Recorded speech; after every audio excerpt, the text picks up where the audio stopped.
है जो ओसीडी नहीं है। आइए अब हम चर्चा करेंगे इसके कारणों को। कौन से कारण है जिसके कारण ओसीडी हो जाता है। तो ओसीडी के मेनली जो बांटे गए हैं वो 6 कारणों पर हम चर्चा आज करेंगे। इसमें पहला है साइको एनालिटिकल थ्योरी, और सेकंड है आपका लर्निंग थ्योरी, थर्ड है बायोलॉजिकल एस्पेक्ट, फिर न्यूरो एनाटॉमी, बायोलॉजिकल में हम डिस्कस करेंगे न्यूरो एनाटॉमी के बारे में, फिजियोलॉजी के बारे में, और biochemical factors which is responsible for OCD behaviour. So first we will discuss about psychoanalytical theory. Psychoanalytical theory Sigmund Freud उसके गॉडफादर हैं। उन्होंने इसके ऊपर बहुत चर्चा की है। उन्होंने बार बार कहा है कि बचपन से लेकर इंसान के जीवन चक्र तक जितनी भी चीजें हैं वो बहुत इंपॉर्टेंट है, वो घटनाएं हैं वो उसके लिए बहुत महत्वपूर्ण होती हैं, क्योंकि वो कहीं ना कहीं हमारे जो आवेग हैं, संवेग हैं, वो इच्छाएं हैं, दमित इच्छाएं हैं, वो हमारे अचेतन मन में दबी रहती हैं, और यही वहां से बार बार चेतन स्तर पर जब आती है तो उनमें कॉन्फ्लिक्ट होता है और हमारा व्यवहार जो है रिपीटेड हो सकता है या ऑब्सेस्ड हम किसी चीज से हो सकते हैं। तो इन्होंने फर्स्ट जो फोकस किया है वो किया है कि जब हमारे पास वीक और अंडर डेवलप्ड ईगोज होते हैं जो कि स्पेशली चाइल्डहुड में होते हैं, इड में होते हैं, तो हमारा वो व्यक्ति को बार बार जब भी वो चेतन स्तर पर आते हैं तो वो व्यक्ति को बार बार व्यवहार को रिपीट करना बताते हैं। और इसमें इसका रीजन भी इन्होंने बताया है कि जब अनसेटिस्फैक्ट्री पेरेंट चाइल्ड रिलेशनशिप होता है और या कंडीशनल लव होता है तो वो कहीं ना कहीं व्यक्ति को हर्ट करता है और वो उस व्यवहार को दमित करता रहता है, और ये जो चीज उसने दमित की है वो अचेतन मन पर सक्रिय रहे, जब होगी वो चेतन मन पर आने के लिए चेतन स्तर पर आने की कोशिश करेगी और कॉन्फ्लिक्ट होगा और व्यक्ति ऑब्सेशन से पीड़ित हो जाएगा।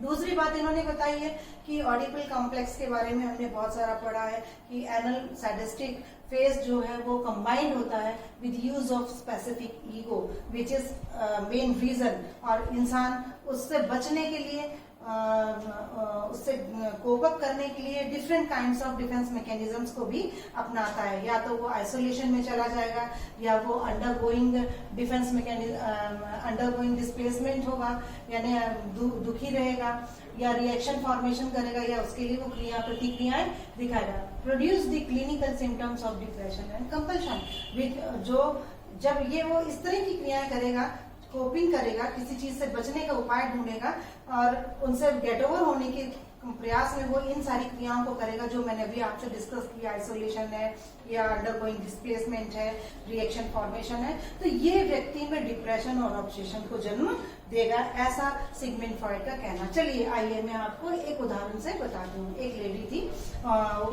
वो एक बार टेबल पे सारे लोग भोजन के समय बैठे हुए थे, खाना परोस रही थी, और खाना परोसते समय वो कांच के बोल में कुछ था जो अचानक उसके हाथ से छूट कर डाइनिंग टेबल पे गिर गया। बहुत सारे उसके क्रिस्टल्स हो गए, तो सारे जो कांच के कण थे बच्चों के और उसके पति के प्लेट में गिर गए, और वो डर गई, और डरने के बाद उसने जल्दी जल्दी सारे सामान को खाने को हटाया, सारी प्लेट्स को हटाया, फिर से रीअरेंज किया और अच्छे पॉट्स में उसने फिर से कटलरीज में खाना परोसा।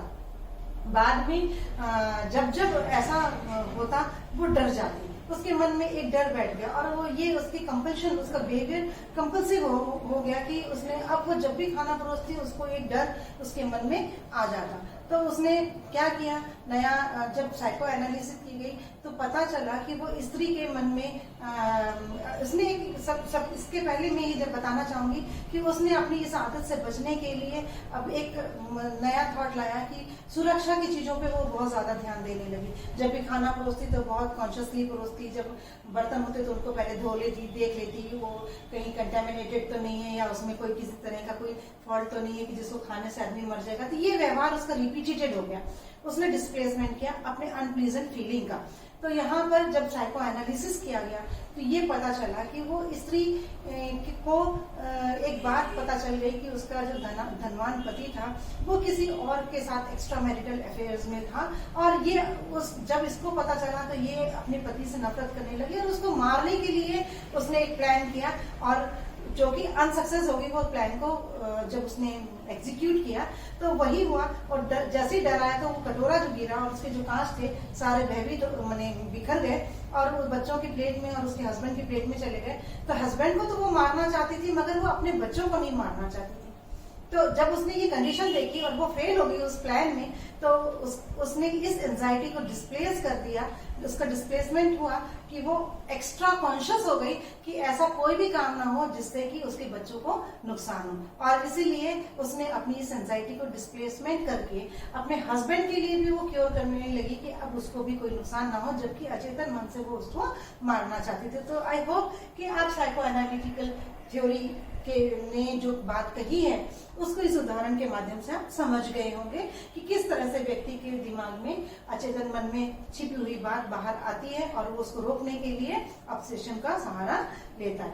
दूसरी जो बात है जो लर्निंग थ्योरीज के अकॉर्डिंग है, लर्निंग थ्योरीज में लोगों ने ज्यादा फोकस SOR पर किया है। S मतलब स्टिमुलस, O मतलब organism and R means response. जब ये तीनों चीजें होती हैं तो व्यक्ति का व्यवहार होता है। तो लर्निंग थ्योरी वालों ने कहा कि OCD क्यों होती है?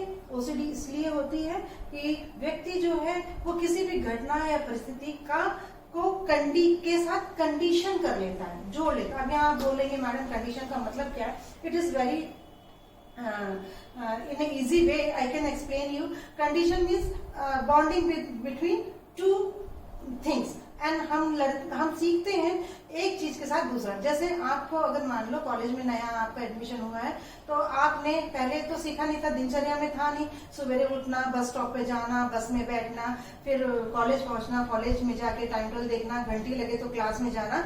आपने टाइम, घंटी, बस सबके साथ कंडीशनिंग सीखा। तो हम जब दो चीजों के बीच में जोड़कर कुछ चीज सीखते हैं तो उसे कंडीशन कहते हैं। और यहाँ पर जो रोगी है OCD का, वो गलत चीजों के साथ कंडीशन करना सीख लेता है। तो ये और जो उसका वो कोई ट्रॉमेटिक इवेंट हो सकता है, उसकी जीवन में कोई दुखद याद हो सकती है, उसके लिए वो रिस्पॉन्स करता है और सीख जाता है। तो लर्निंग थ्योरी वालों का ऐसा मानना था कि हम जो कुछ भी सीखते हैं वो कंडीशनिंग के माध्यम से सीखते हैं। Traumatic event produces anxiety and discomfort.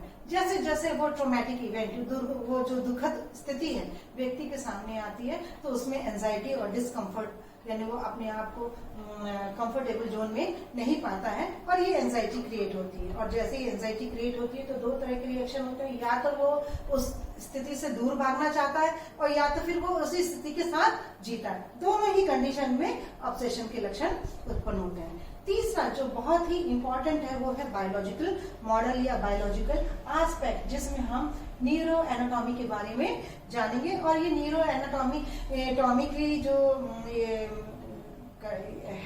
Neuro anatomy है, इसमें हम न्यूरो इमेजिनिंग के बारे में देखेंगे। ऐसी बहुत सारी टेक्निक्स हैं जिन्होंने बताया कि जब गैंग्लिया और बेसल गैंग्लिया के बीच में चेंजेस होते हैं तो हमारे कॉर्टेक्स में भी चेंजेस होते हैं, और मैंने जो कि which is a part of cortex, तो वहां उनके चेंजेस होने की वजह से ऑब्सेसिव बिहेवियर होता है। इसमें इन्होंने फिजियोलॉजी पे बताया, बहुत सारी फिजियोलॉजिकल स्टडीज भी हुई हैं जिसमें इलेक्ट्रो साइकोसोशियोलॉजिकल स्टडीज की गई हैं, स्लीप इलेक्ट्रो एंसीफेलोग्राम की स्टडीज दिखाई गई हैं। आप यहाँ बोलेंगे मैडम कि ये इलेक्ट्रो एंसीफेलोग्राम क्या है, तो यहाँ पे मैं आपको क्लियर करूंगी। इसके द्वारा भी इन्होंने स्टडीज की और इन्होंने देखा कि बहुत सारे हमारे सेरोटोनिन और फ्राइन और कर्टिसोन और बहुत सारी चीजों में अंतर होने की वजह से ऑब्सेसिव बिहेवियर होता है। तो यहाँ let me clear you the meaning of this new term electroencephalogram, what it is and how it does work. The billions of nerve cells in our brain produce very small electrical signals. हम सबको पता है हमारे brain में बहुत सारी छोटी छोटी नर्व सेल्स हैं और ये एक सिग्नल प्रोड्यूस करती हैं जो इलेक्ट्रिकल सिग्नल होते हैं, और इन इलेक्ट्रिकल सिग्नल्स को हम ब्रेन वेव्स भी कहते हैं। तो जब ये ब्रेन वेव्स जो होती हैं ये हमारे एक मशीन के द्वारा, कैसे पता चलेगा हमारे ब्रेन में कौन सी वेव चल रही है, तो जब एक व्यक्ति को एक सीट में या कुर्सी में बिठा दिया जाता है और एक इलेक्ट्रोड्स को उसके ब्रेन पर लगा दिया जाता है जिसका कनेक्शन एक इलेक्ट्रॉनिक डिवाइस से रहता है जो कि टीवी जैसा होता है, जहां पर हम ब्रेन वेव्स को जैसा जैसा व्यक्ति सोचता है उसके ब्रेन वेव्स में जैसे चेंजेस आते हैं वो हमें उस टीवी में और या उस इलेक्ट्रिक डिवाइस में दिखाई देते हैं और वहां पर वो ग्राफ के रूप में रिकॉर्ड होते जाते हैं। तो ऐसे तो हम उसे इलेक्ट्रोएन्सेफेलोग्राम बोलते हैं उस डिवाइस को, मगर जब वो रिकॉर्ड करता है तो वो ग्राफिकल करता है, इसलिए उसको इलेक्ट्रोएन्सेफेलोग्राम कहते हैं। सो आई होप आपने इस टर्म के बारे में जाना। और EEG इसका शॉर्ट है जो मिलिट्री के लोगों में बहुत ज्यादा हम यूज करते हैं। बायोकेमिकल फैक्टर्स में सीरोटोनिन की बात कही है कि सेलेक्टिव सीरोटोनिन रीअपटेक इनहिबिटर्स जो हैं वो भी ऑब्सेसिव बिहेवियर्स को कभी कभी दिखाते हैं, उसके कारण भी ऑब्सेशन होता है। डायग्नोस्टिक क्राइटेरिया के बारे में हम बात करेंगे अगले इस स्टेप में कि किस तरह से हम पहचानेंगे कि ऑब्सेसिव बिहेवियर जो है वो है या नहीं है, या हम कितनी बार होना चाहिए, कब होना चाहिए, तो हम कहेंगे कि व्यक्ति ऑब्सेस्ड है। Specific criteria to be clinically diagnosed, क्या बताया इन्होंने, anxiety disorder with presence of obsession और कंपल्शन।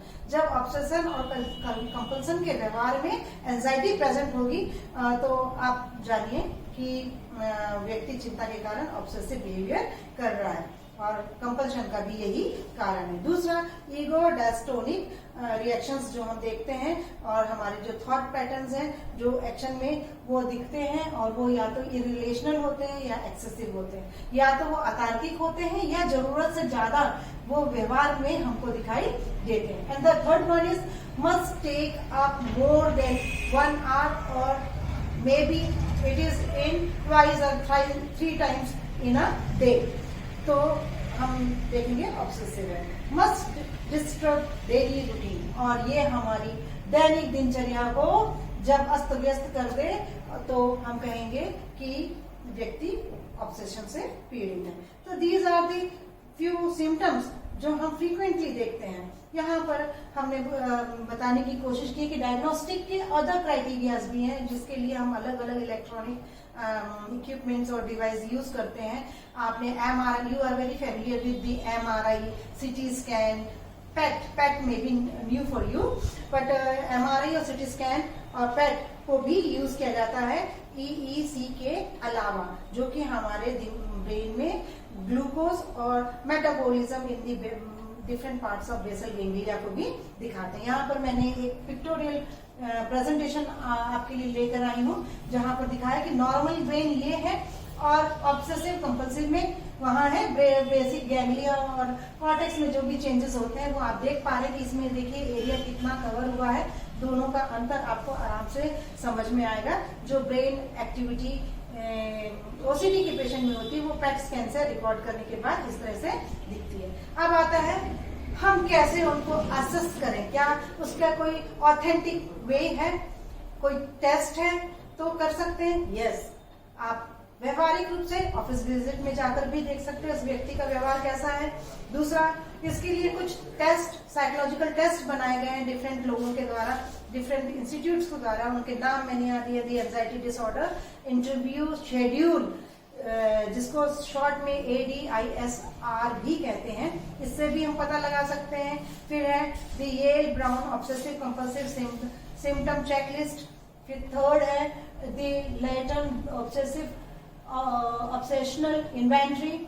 और फोर्थ टेस्ट जो है वो है the state trait anxiety inventory of children. Children के लिए अलग है, एडल्ट के लिए अलग टेस्ट है। इंडिया में भी इस पर बहुत सारा काम हुआ है। PGI वाले जो है चंडीगढ़, उन्होंने बहुत सारे टेस्ट बनाए। PGI मेमोरी स्केल है, PGI हेल्थ क्वेश्चनियर है, उसके द्वारा भी हम निकाल सकते हैं। अब आती है बात कि अगर कोई व्यक्ति ऑब्सेसिव कंपल्सिव डिसऑर्डर से पीड़ित है तो उसकी ट्रीटमेंट हम क्या करेंगे।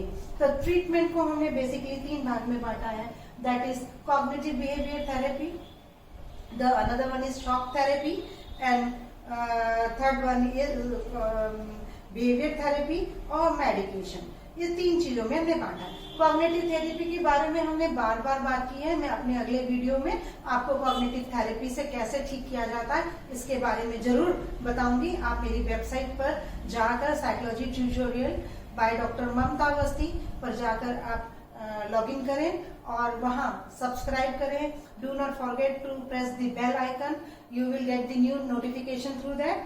तो आप होंगे मेरे अगले वीडियो में मैं अपनी सीबीटी की चर्चा भी जरूर करूंगी कि कैसे सीबीटी किया जाता है और कैसे हम व्यक्ति के थॉट प्रोसेस को चेंज करते हैं। मगर यहाँ अभी शॉर्ट में हम जानना चाहेंगे कि सीबीटी कैसे हेल्प करती है ऑब्सेसिव कंपल्सिव डिसऑर्डर के पेशेंट्स को क्योर करने में। कॉग्निटिव बिहेवियर, मैंने पहले भी 5 सेंस की बात की थी।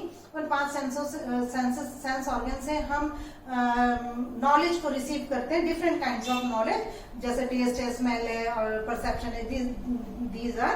तो ये हमारी कॉग्निटिव जो थॉट प्रोसेस है उसको चेंज करती है, और जो फियर हमने हमारे मन में जो एंजाइटी का कारण है, जो एंजाइटी और फियर ऑब्सेसिव कंपल्सिव का कारण है, उसे रिमूव करने में हेल्प आउट करती है।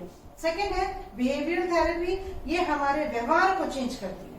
कंडीशनिंग को डीकंडीशन करते हैं हम उस कंडीशन से, और उसके द्वारा हम ठीक करने की कोशिश करते हैं। इसमें एक्सपोजर करते हैं और रिस्पॉन्स प्रिवेंशन टेक्निक को भी यूज किया जा सकता है।